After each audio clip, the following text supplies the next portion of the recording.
So isang napakagandang balita nga po para sa ating mga Pinoy boxing fans. Ito po ay dahil kani-kanina lamang ay kinumpirma na mismo ng boxing scene na tuloy na ang mega rematch ng ating pambansang kamao Manny Pacquiao at Floyd Mayweather Jr. sa September 19. Ayon sa boxing scene ay si Pacquiao mismo ang nagbigay sa kanila ng kumpirmasyon via text message na pumayag na si Mayweather na magtuos sila sa isang totoong laban at hindi exhibition fight. Ibig sabihin po niyan ay naipit na rin si Mayweather sa sitwasyon na isugal ang kanyang iniingat-ingatan na undefeated 50-0 record nang dahil sa patong-patong na kasong haharapin niya galing sa mga higanting kumpanya kapag hindi niya sinunod ang mga napagkasundo ang pirmadong kontrata. Ang matindi pa dyan ay sa huling araw na ibinigay na deadline kumasa si Mayweather dahil alam naman nating lahat na ngayong araw ang deadline upang ipasa ang mga dokumento upang ma-finalize ang rematch. Ibig sabihin po ay sasabak na sa lalong madaling panahon ang dalawang legendary fighters sa kani-kanilang mga training camp. Tama din po ang ginawang ito ni Mayweather dahil ika nga ng MP Promotion CEO na si Josh Matur na ang rematch kay Pacquiao ang magiging sagot sa lahat ng problemang pinagdadaanan ngayon ni Mayweather sa usaping pinansyal.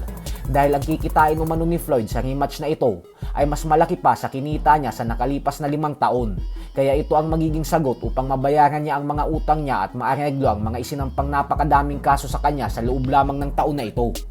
Sa kabilang banda naman mga idol ay nagkaharap na nga po sa kauna-unahang pagkakataon kanina lamang ang pound for pound king na si Alexander Usyk at ang kanyang makakatapat na MMA fighter na si Rico Verhoeven.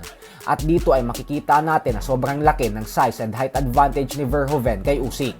Pero ganun pa man ay inaasahan naman ng lahat na wala itong pag-asang manalo kay Usyk gawa ng hindi naman ito isang tunay na boksingero. Bukod dyan ay hindi din masisindak si Usyk sa tangkad at laki nito dahil hindi na bago kay Usyk lumaban sa malalaki at lehitimong world champions. Kagaya na lang kay Anthony Joshua at Tyson Fury na mga higanting kampyon. Pero sa bandang huli ay tinalo ni Usyk ang mga ito ng tigda 2 beses.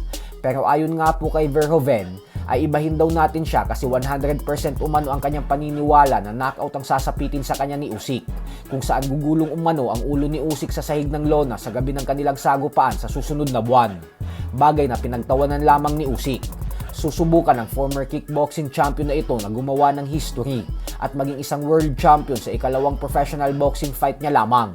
Gawa ng nakataya ang WBC heavyweight world title belt sa bakbakan nila. Kaya abangan po natin yan.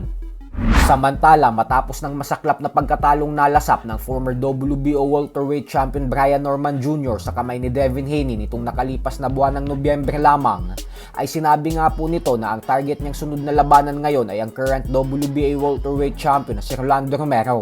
Nang sa ganun umano ay makabalik siya sa tuktok ng boxing at maging isang ganap na world champion ulit. At kapag nangyari umano ito, ay doon niya nalalabanan ang mga kapwa-kampiyon ng dibisyon kabilang na ang rematch kay Haney hanggang sa makuha niya ang kanyang pangarap na maging isang undisputed champion.